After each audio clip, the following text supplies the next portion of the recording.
Bonjour, vous ne vous attendiez probablement pas à voir ce setup sur ma chaîne et vous ne vous doutiez pas non plus qu'il y avait une deuxième caméra.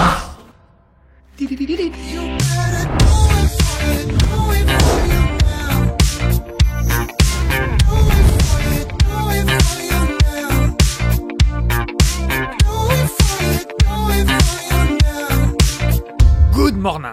Découvrez cette vidéo avec 3 jours d'avance et sans pub à partir d'1 € par mois en cliquant sur le bouton rejoindre sous la vidéo ou en me soutenant financièrement sur YouTube. Aujourd'hui, c'est un format très différent de ce que j'ai l'habitude de proposer sur ma chaîne, donc lâchez un maximum de commentaires et de pouces bleus si vous voulez entendre d'autres histoires de Tonton Dozit.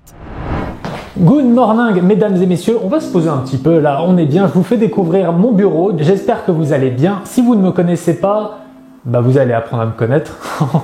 J'aurais dû carrément scénariser cette vidéo. Si vous ne me connaissez pas, je suis dans la vie professionnelle réalisateur, cadreur, monteur en freelance. Mais la plupart d'entre vous me connaissent probablement parce qu'ils ont vu certains de mes montages, notamment chez Wonky Studio, chez Gus Productions, chez Celeborn ou chez Jay The Recruit, qui a l'habitude de jouer avec nous aujourd'hui. J'ai commencé à me lasser un petit peu des vidéos gaming. J'avais envie d'exploiter un peu plus le potentiel du matériel que j'ai à ma disposition pour pouvoir vous proposer un autre contenu, essayer un peu plus de blabla, me forcer un peu plus à vous parler des fois. Et en vrai, là, j'ai rien préparé parce que tout simplement, je me suis dit, je sais pas sous quel axe traiter. Est-ce que je vous parle spécifiquement des vidéos que je faisais pour d'autres youtubeurs? Est-ce que j'élargissais aux commandes que je pouvais faire en institutionnel? Et je me suis dit au bout d'un moment, oh fuck it, fais ta merde, tu verras bien au montage, peut-être que tu t'insulteras.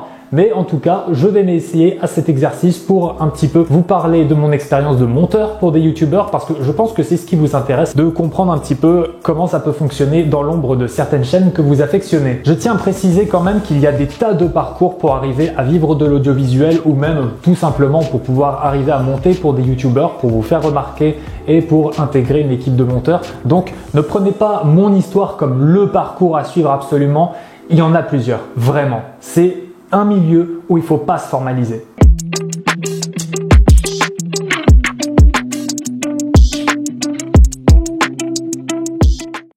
À la base, moi je fais des montages sur ma chaîne YouTube depuis l'année 2013 et c'est à peu près vers 2016-2017 que j'ai eu envie un petit peu de voir ce que ça pouvait faire aussi, de faire des montages qui sont regardés par un peu plus que 3 personnes. Et il faut savoir que pendant très longtemps, mes inspirations dans le gaming, il n'y en avait même pas vraiment au niveau francophone. Pendant très longtemps, j'ai vraiment eu du mal à accrocher aux youtubeurs francophones. C'était juste pas mon style d'humour. Et il a fallu un certain temps avant que je découvre toute la bande Wonky Studio, Hugo Délire, Gus Productions. Toute la bande qui a émergé, je dirais, entre 2013 et 2015-2016. Donc ouais, c'est vraiment la période dans laquelle j'ai commencé à être plus actif, à essayer vraiment de commencer à faire des vidéos sur ma propre chaîne. Donc, je faisais des études d'audiovisuel. Moi, j'ai fait un BTS option montage post-production. Mes études me prenant à cœur, qui en plus étaient en alternance dans une agence de communication vidéo, j'ai dû mettre en pause ma chaîne. Mais bref, à l'époque, je me dis que vraiment, j'ai plutôt de bonnes compétences en montage et je me dis,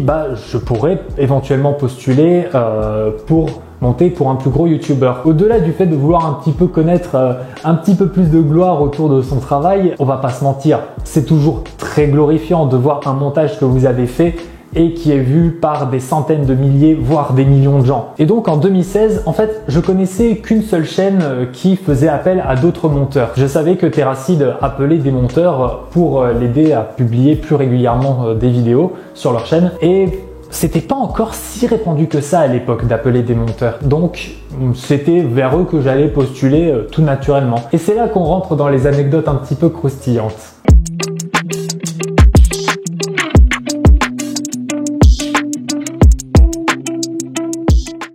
Le premier youtubeur avec lequel j'ai été amené à travailler, à collaborer en montage, finalement c'était Gus. Et vous me dites, attends, il voulait monter pour Wonky et il se retrouve à monter pour Gus. C'est quoi cette histoire? Préparez le popcorn, préparez le soda. Personne ne dit le soda. C'est l'heure de l'anecdote cocasse. Je l'ai déjà raconté dans une vidéo FAQ que j'avais fait quand je n'avais encore pas beaucoup de public. Du coup, je me dis que peu d'entre vous aujourd'hui connaissent cette anecdote, donc il me paraît tout légitime de vous la ressortir. Ça s'appelle optimiser son contenu. Il y a une époque où j'allais à la Paris Games Week quasiment tous les ans, à une époque où on n'avait pas encore le Covid et Gérald Darmanin, et donc à la PGW 2016, je m'étais dit, je vais profiter d'une séance de dédicace de Link et Terracid pour glisser un petit mot sur mes services de montage et me proposer spontanément pour monter pour eux. Et je me disais, il n'y allait pas avoir trop de monde qui allait attendre, parce que j'avais déjà été les voir l'année précédente, donc en 2015, pour taper un selfie. Quel beau gosse. Et bref, donc en 2016, rebelote, ils refont une séance de dédicace sur la scène de jeuxvideo.com de mémoire. Cette fois, j'arrive devant le truc et je vois que c'est blindé de monde. J'arrive à 14h, je dirais, samedi de la Paris Games Week, et leur séance devait durer 2 heures, je crois. Et je me disais, bon, ça va, en 2 heures, il y a le temps d'éponger, il y a pas mal de gens qui ont eu le temps de passer, la foule, voilà, ça a bien dégonflé, je vais pouvoir attendre moins longtemps parce que bon, on va pas se mentir, j'avais aussi autre chose à foutre de ma PGW que de rester à attendre comme ça toute l'après-midi dans la file. Et je reviens un peu plus tard, je dirais peut-être 1h30 après, donc à une demi-heure de la fin de la séance de dédicace initialement prévue, et là...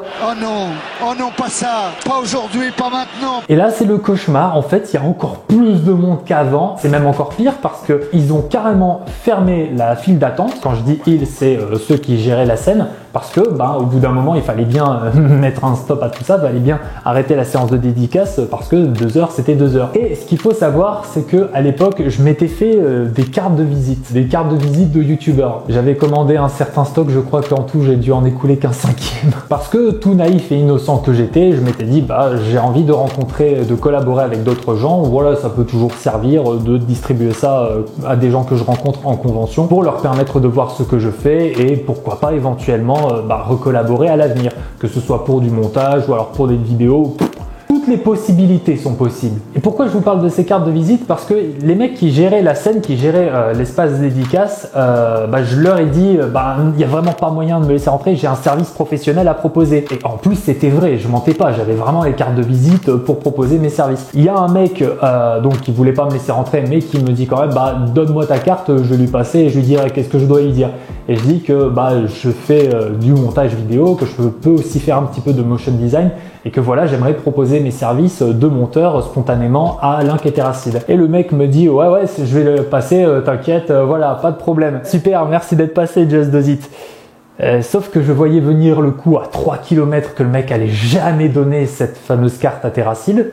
Je suis con, j'aurais dû demander à Terra s'il avait reçu cette carte. Peut-être que je vous fournirai la réponse dans une prochaine vidéo. C'est pas du teasing ça? Comme je savais que la probabilité que il entende parler de moi était du coup très faible, je me suis dit écoute, autant jouer le tout pour le tout. J'ai joué un petit peu en mode stalker. J'ai contourné l'espace de dédicace pour me mettre juste à côté de la scène, vraiment juste sur le bord extérieur. Enfin, les bords c'est toujours à l'extérieur, mais soit. J'étais sur un côté de la scène et je me suis dit bon, ils vont sortir de leur scène. À ce moment-là, je vais essayer de les interpeller, d'essayer de leur faire des grands signes comme ça, ouais, en mode grosse groupie là, tu sais. Bref, le truc qui te donne absolument pas envie d'aller voir l'abonné qui t'appelle, mais soit, il fallait tenter quelque chose. Voilà, il fallait tenter une approche. Link et Terra terminent de faire leur dédicace et en fait, ils repartent directement dans les coulisses qui sont complètement à l'opposé du bord de scène où je me trouvais. Et en fait ils m'ont pas vu du tout quoi, ils m'ont complètement squeezé, bien malgré eux, mais du coup je me dis merde, j'ai raté. Et j'essaie quand même, les mecs sont derrière la scène, sont retournés en coulisses, et j'essaie quand même de faire des grands signes en me disant, ça se trouve, il y a quelqu'un, je sais pas qui, vous mettez qui vous voulez, mais ça se trouve il va avoir un élan de bonté et peut-être dire à Link ou à Terra, regardez il y a un gars qui voulait vous demander quelque chose, truc totalement improbable. Et évidemment, si je vous en parle aujourd'hui, c'est parce que c'est ce qui s'est produit. Il y a un autre gars qui gère la scène, qui du coup m'a un peu plus calculé que l'autre qui m'avait un petit peu envoyé péter avec ma carte de visite, qui me fait un signe de la main de l'autre côté de la scène, l'air de dire « Salut, tu veux parler là-bas ?» Et moi je vois pas à qui il fait référence parce que les deux autres, ils sont retournés se planquer en coulisses, je vois pas de qui il parle. Je pense que c'est de Link et Terra. Et je me dis « Putain, incroyable !» Et c'est là que un destin a basculé. C'est que la personne qui est venue, c'est ni Link ni Terra, mais c'est Gueuse. Je savais même pas qu'il était en dédicace à ce moment-là sur cette scène, enfin qui devait passer sur cette scène tout court en fait. Finalement, c'est Gueuse qui débarque sur la scène et qui vient à ma rencontre pour me dire ouais, tu fais une photo et tout ça. Comme je donnais vraiment l'impression d'être une groupie, Gueuse, il m'a abordé comme une groupie. Donc forcément, le premier truc qu'il m'a demandé, c'est ouais, tu veux une photo, voilà, check mon pote et tout ça. Ouais, non, pas le check mon pote, on se connaissait pas encore. Hein. Je dis bah, je suis monteur professionnel, j'ai envie de travailler avec des youtubeurs et bah, je sais pas si toi ça t'intéresse. Et là, bah Guz, ah mais ça tombe bien puisque j'allais annoncer justement que je cherchais des monteurs. La façon dont je raconte ça, ça me fait penser à cette scène du cœur a ses raisons avec Je dois redorer mon image. Vous avez un problème d'image? Je peux vous aider. Ah ben ça, c'est une coïncidence. Mon nom est Bo Bellinsworth. mon nom est Bo Bellinsworth. Donc on discute un peu, il me demande mon parcours, parce que en plus Guz, lui, il a fait lui aussi une école audiovisuelle, donc il connaît un petit peu cet univers-là. Je dis BTS audiovisuel, option montage post-prod, je travaille sur la suite Adobe, comme vous pouvez le voir d'ailleurs, c'est encore le cas aujourd'hui. Donc voilà, je lui passe ma carte, il me recontacte ensuite pour me passer des rushs d'une maquette qu'il avait proposé également bah, du coup à tous les autres candidats qui voulaient postuler pour devenir monteur pour la Guz Corp. Arrive donc le temps de faire cette fameuse maquette.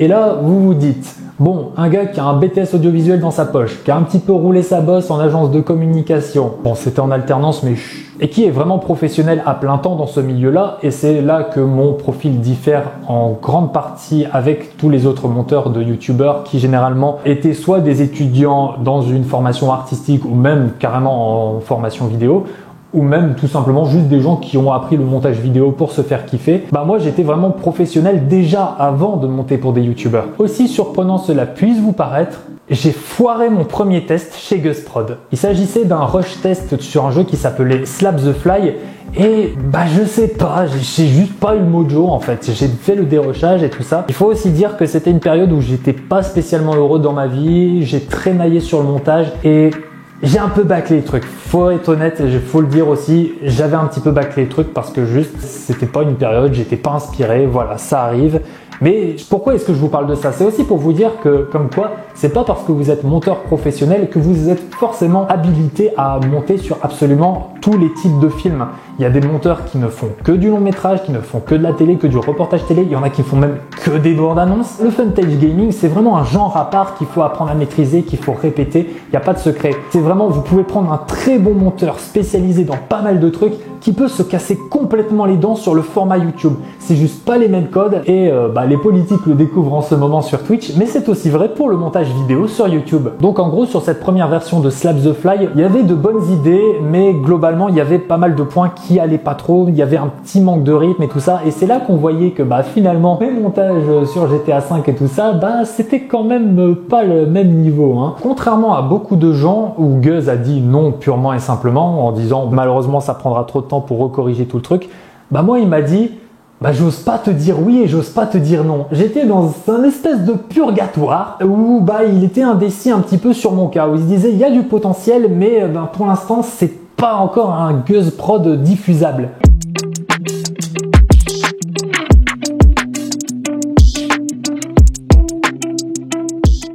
Ce deuxième test que Guz me faisait faire, c'était sur un jeu qui s'appelait Party Panic, un Mario Party version Wish, on peut appeler ça comme ça. Et là encore une fois, je fais un peu de la merde, je traînaille sur le montage, il est réalisé par un autre et il est publié sur la chaîne. Et en l'occurrence, cet autre, c'était Astral Azure. Le fait que la vidéo était déjà publiée, je me suis dit, non en fait, là avec le matériel que je dois encore traiter, avec les rushs que j'avais sélectionnés, mais avec les edits, les idées que je dois encore trouver, le rythme que je dois mettre en place, le fait qu'il y ait déjà eu une vidéo de réaliser, ça va m'influencer et je vais pas pouvoir sortir un truc qui soit 100% authentique sur mes propres compétences de monteur.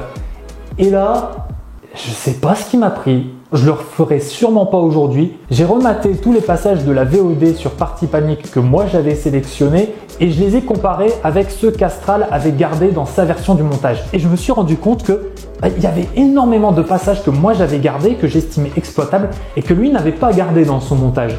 Et je me suis dit, et si avec ceux qui restent de Rush, je réinventais complètement une histoire et que je faisais genre qu'en fait c'est 2 épisodes. J'ai proposé cette idée à Guz, j'ai eu sa validation et j'ai pris en fait tout ce que Astral n'avait pas gardé, en fait je l'ai pris et j'ai vraiment fait un autre épisode en inversant des bouts de montage, en faisant en genre qu'il y a une cohérence entre les différents éléments scénaristiques, alors qu'il y avait vraiment des bouts qui étaient éclatés, qui n'avaient pas spécialement de lien à voir entre eux. Et je me suis arrangé pour faire une réécriture complète au montage, pour faire en sorte que on a l'impression qu'ils avaient tourné 2 fois sur le jeu. Et vous savez quoi? Cette fois, ça a marché, ça a été validé, et ça a donc été la première vidéo que j'ai officiellement réalisée pour un autre YouTuber.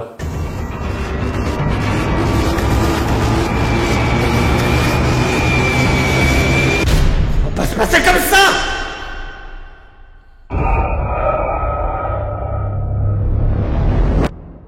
Mais attention, c'est pas pour autant que j'ai officiellement intégré l'équipe de monteurs de GusProd. Parce que, et ça je peux un petit peu les comprendre, quand vous êtes un petit peu néophyte dans les vidéos de ce format-là, vous pouvez vous demander si est-ce que la première fois il n'a pas eu un coup de bol. Parce que je me rends compte aujourd'hui avec l'expérience des Funtage que j'ai que tu n'as vraiment pas les mêmes inspirations suivant le type de jeu. Vraiment, des fois ça peut varier. Le niveau de réalisation d'un épisode ou même juste d'humour et tout ça que tu peux réussir à créer au montage, il peut énormément varier d'un jeu à l'autre. Je me rends compte, il y a des monteurs qui sont bien plus habilités pour monter par exemple du Among Us, du Golf It ou du Unrailed par exemple, puisque ça passe là. De ce fait, on a attendu de valider une deuxième vidéo pour m'intégrer officiellement à l'équipe. Cette deuxième vidéo, ça a été l'épisode sur Finding Bigfoot, ce fameux épisode gaming du Porto a les cheveux rouges. Il y a tout un lore à explorer si vous ne connaissez pas cette histoire. Cet épisode est lui aussi validé et c'est à ce moment-là que j'intègre officiellement l'équipe de montage de GusProd où je ferai donc la connaissance de Tensa et d'Astral Azure. Au total, je pense avoir réalisé environ 10 vidéos pour Gus Productions sur toute l'année 2017 et le début de l'année 2018. Je précise pour ceux qui ne sont pas abonnés à ma chaîne et qui me découvriraient par le biais de cette vidéo qui est quand même bien différente de celle que je propose d'habitude.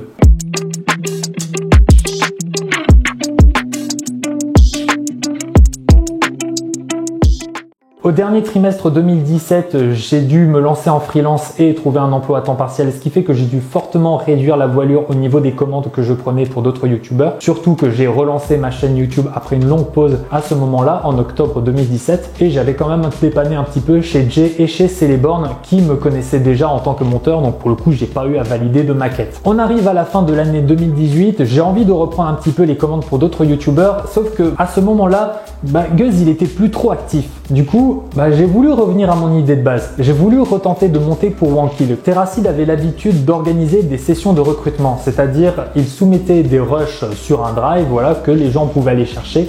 Vraiment n'importe qui pouvait aller chercher, s'entraîner dessus et s'il en avait envie, proposer le visionnage de cette maquette à Terracid qui de son côté organisait des lives où il regardait les VOD qui avaient été montés. Il passait les maquettes sur son live. Les gens regardaient en même temps que lui. Le monteur était anonyme, comme ça, pas de piston, pas de bashing, voilà, il y a un nom ou ce que vous voulez, pas de préférence. Lui se faisait son avis et dans le même temps, les viewers qui sont habitués à Wankill, tu vois, sont des spectateurs réguliers qui ont connaissance un petit peu de cette patte Wankill, de cet esprit Wankill sur leur montage, qui en sont un petit peu les garants quelque part, voilà, pouvaient aussi donner leur point de vue en tant que fan de Wankill sur les maquettes qui étaient proposées par ceux qui voulaient postuler. Sauf que moi, je suis pas passé par là encore une fois. Et vous savez, depuis le temps que j'aime tout faire de façon compliquée, moi. Ce qui s'est passé, c'est que moi, je ne suis pas passé par ces sessions de recrutement. Je n'ai pas eu à monter de maquette pour me faire admettre. En fait, ce qui s'est passé, c'est que j'étais resté en bon contact avec Celeborn et il m'avait dit que si je voulais qu'il m'aide un petit peu à intégrer l'équipe de monteurs d'une autre chaîne, voilà, il serait ravi de me faire une recommandation. Et c'est donc ce qui s'est passé avec Terra. Et donc, c'est Terracid qui est venu me voir spontanément sur Twitter pour, voilà, me dire, écoute, Celeborn m'a un petit peu vendu tes services, Celeborn t'a recommandé, montre-moi ta merde. Bref, j'ai présenté mon parcours à Terra avec des images, non seulement des réalisations que j'avais pu faire pour d'autres youtubeurs, que j'avais aussi fait sur ma chaîne perso, et également des réalisations que j'avais fait au niveau professionnel parce que on sait jamais. Des fois que j'aurais pu être amené à travailler sur un autre format que le gaming pour Wankill et par exemple sur un Wanclash, je sais pas, peut-être ça aurait pu arriver. Contrairement à la grande majorité des monteurs, moi j'ai pas eu à faire de maquette. J'ai eu cette chance que Terra me fasse directement confiance et me dit vas-y, serre-toi dans les VOD, je te donne l'accès au drive avec tous les Wankull, je fais ma tambouille, j'en profite pour placer les poteaux de Dead Homies au passage. Encore merci Enzo et Youf de me prêter vos musiques, n'hésitez pas à aller voir leur chaîne. Et donc à ce moment-là, je suis devenu monteur occasionnel pour Wankill, occasionnel parce que je le rappelle, à côté de ça, j'avais mon activité d'auto-entrepreneur et j'aurais aimé pouvoir faire plus, j'aurais aimé pouvoir prendre plus de commandes, mais ce qui se passe, et c'est aussi un petit peu la réalité de YouTube, qu'on est sur des budgets assez moindres comparés à la communication, au cinéma, à la télé. Donc forcément, moi j'avais d'autres frais à côté. Mon premier projet, ça reste quand même ma chaîne YouTube et mes projets personnels. Et le malheur, c'est que si je voulais pouvoir vivre des commandes que je prenais pour d'autres YouTubeurs, il fallait que je passe absolument tout mon temps dessus en fait et que je ne puisse plus travailler sur mes vidéos personnelles parce que je prends du temps par-dessus mon temps de travail pour bosser sur mes propres vidéos.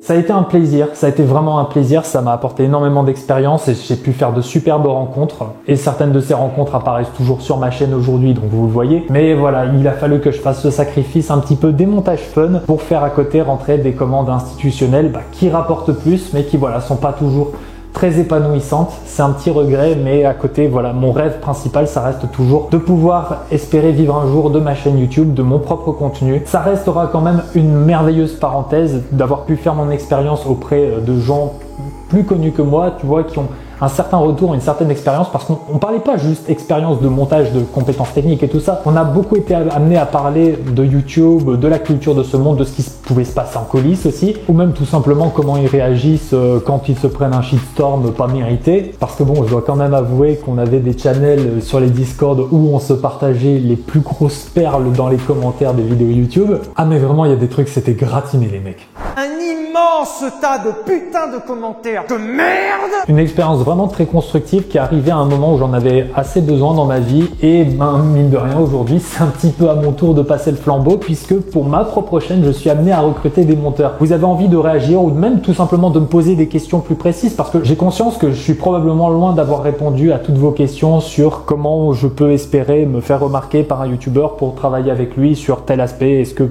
je veux proposer mes services comme graphiste qui aurait besoin de visuels ou en montage vidéo ou en cadrage et tout ça. Donc n'hésitez pas, l'espace commentaire est là pour ça. Et j'ai beaucoup axé cette vidéo autour de YouTube parce que forcément je pense que c'est ce qui vous intéresse en majorité. Mais si cela vous intéresse également, je pourrais également élargir à mon parcours plus en général de professionnel de l'audiovisuel parce que je sais que certains d'entre vous ont aussi cet objectif, ce rêve ou juste ont une passion commune pour l'audiovisuel. Et je serais ravi de pouvoir vous en parler un peu plus en détail si vous le voulez. Et pour cela, il faut vraiment que vous me le fassiez comprendre dans les commentaires. Si vous avez aimé cette vidéo et si vous aimez mon contenu d'une manière générale, vous me matraquez de pouces bleus cette vidéo, vraiment. Il y a de l'interaction sur les vidéos, c'est la preuve que les gens aiment, donc forcément, ça aide à être davantage recommandé. J'ai l'air peut-être de forcer un petit peu le trait, c'est pas un exercice auquel je suis habitué de parler en facecam. Je l'ai déjà fait à plusieurs reprises sur ma chaîne, mais absolument tout était scénarisé, absolument tout était écrit au mot près. Et là, j'ai vraiment fait cette vidéo en full impro. Et pour ceux qui ne se sont abonnés que pour les vidéos gaming, ne vous inquiétez pas, ça va revenir très prochainement. En attendant, portez-vous bien. C'était Just Does It. Ciao, bye!